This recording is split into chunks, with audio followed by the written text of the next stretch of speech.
Buenos días, mi nombre es Jonathan Ventimilla, estudiante de la Universidad Estatal Amazónica. Mi tema a tratar el día de hoy es la Escuela del Pensamiento Económico. Dentro de nuestra introducción, el estudio del pensamiento económico es fundamental para comprender la gestión de la escasez en la sociedad. Como ciencia social, analiza la interacción entre los recursos limitados y las necesidades humanas ilimitadas. Conocer la evolución de estas teorías permite descifrar cómo las ideas del pensamiento continúan moldeando las decisiones políticas y financieras que rigen en nuestra actualidad. La economía no es un solo número de dinero, se considera una ciencia social porque estudia el comportamiento humano y cómo las personas interactúan dentro de una sociedad para organizar la producción, distribución y los bienes de consumo. Dentro de sus objetivos principales, el propósito de nuestra investigación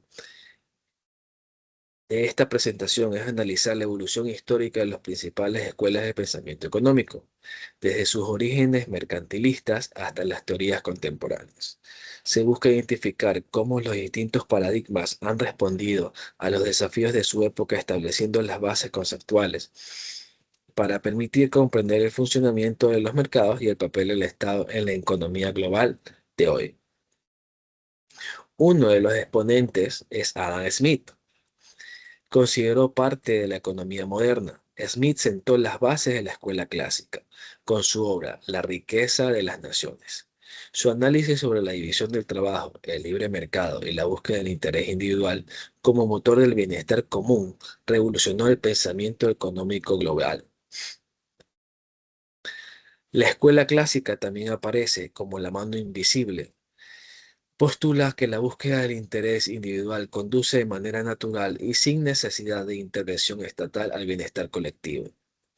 El mercado se autorregula a través de los precios, logrando una asignación eficiente de los recursos y competencia como motor de crecimiento económico. Dentro de la división del trabajo sostiene que la especialización de los trabajadores en tareas específicas incrementan exponencialmente la productividad y la destreza. Este principio es a la vez de la industrialización, permitiendo reducir los tiempos de producción y generar un excedente que impulsa el comercio y la riqueza de las naciones. Dentro del marxismo existe una crítica al sistema capitalista, surgida en el siglo XIX como respuesta a las desigualdades de la revolución industrial. Esta escuela analiza la lucha de las clases entre la burguesía y el proletariado. Su pilar fundamental es la teoría de la plusvalía, la cual sostiene que el valor excedente generado por el trabajo es apropiado por el dueño de los medios de producción, generando una acumulación, desigualdad de la riqueza. El keynesianismo, la intervención del Estado. Dentro de la intervención del Estado, según Keynes, de la intervención estatal, sostiene que el libre mercado no siempre se autorregula de forma eficiente, especialmente en tiempos de crisis. Por ello, es necesario la participación del Estado para estabilizar la economía y garantizar el pleno empleo. Dentro de la política fiscal propone el uso estratégico del gasto público y los impuestos, que en épocas de crisis el gobierno debe aumentar el gasto, obras públicas, subsidios, para inyectar dinero en el sistema y estimular el crecimiento. Otro punto importante es la demanda agregada. Es el motor de la economía. No es la oferta de producción, sino la demanda total de los bienes y servicios. Si los familiares y empresas no ganan suficiente, el Estado debe compensar esa falta de gasto para evitar recesión. Y algo muy importante que es el enfoque a corto plazo. Se centra en solucionar problemas inmediatos, el desempleo masivo bajo la famosa premisa de Keynes. A lo largo del plazo todos estaremos muertos, eso es lo que él decía. Esta escuela prioriza la acción rápida frente a los ajustes naturales del mercado. Aparece el monetarismo, liderado por Milton Friedman. Esta escuela sostiene que la inflación es siempre un fenómeno monetario a diferencia del Keynes. El monetarismo aboga por el libre mercado y la mínima intervención del gobierno, centrando una política económica en el control estricto de la masa monetaria por el Banco Central. Lo que podemos observar aquí es un cuadro en donde vemos la variable, el enfoque, los objetivos y el resultado esperado. Dentro de la variable tenemos la oferta monetaria. Dentro de su enfoque es el control de emisión de dinero. Su objetivo principal es la estabilidad de precios y un resultado que tenemos que es una baja inflación. Otra variable muy importante es el gasto público, que es la reducción de la intervención estatal. Tenemos una eficiencia en el mercado y un equilibrio fiscal. Precios y salarios, flexibilidad total de los mercados, libre competencia en el monetarismo y autorregulación económica.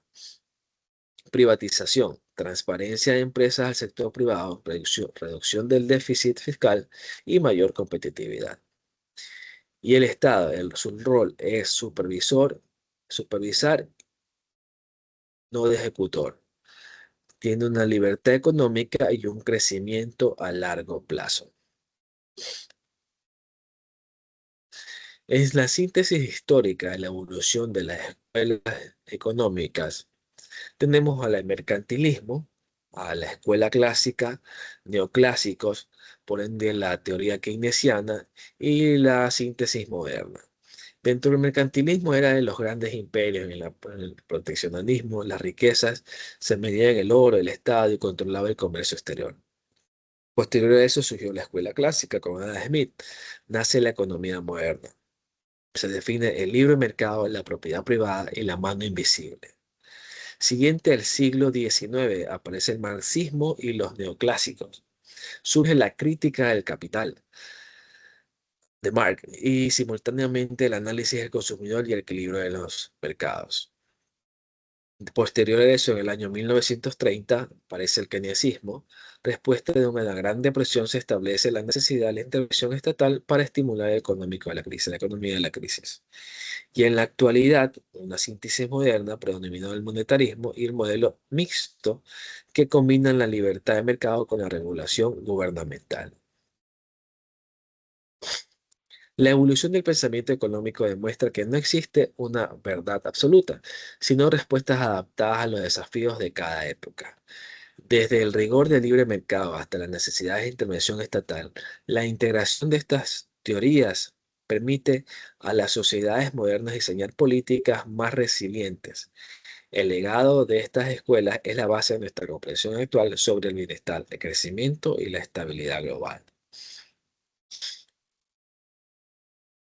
Una frase muy importante que me caracteriza: comprender las escuelas de pensamiento económico no es solo estudiar el pasado, sino adquirir las herramientas necesarias para construir un futuro más próspero y equitativo. Conclusiones, es muy importante tratarlas. Nuestras primeras conclusiones fue la transmisión del mercantilismo y monetarismo muestra que la fluctuación constante de la intervención estatal, mientras Keynes defendía el papel del Estado por estabilizar la economía, escuelas como la clásica y la de Chicago abogaban por la autorregulación del mercado. Otro punto número dos importante: cada escuela ha priorizado una fuente distinta de riqueza a la fisiocracia. Resaltó la tierra, el marxismo, el valor del trabajo obrero y la neoclásica. La utilidad percibida por el consumidor. Hoy entenderemos que la riqueza es una combinación compleja de todos estos factores. El pensamiento económico no es estático. Responde a las crisis de su tiempo. De Gran Depresión dio paso al keynesianismo, mientras que la inflación de los años 70 impulsó al monetarismo, mostrando que las teorías deben adaptarse a las realidades sociales. En nuestra actualidad, la mayoría de las naciones operan bajo una economía mixta. Se busca un equilibrio que combine la eficiencia del libre mercado con regulaciones estatales que garantice la equidad, la sostenibilidad y la estabilidad financiera global. Muchísimas gracias. Este es mi trabajo para la guía experimental número 4.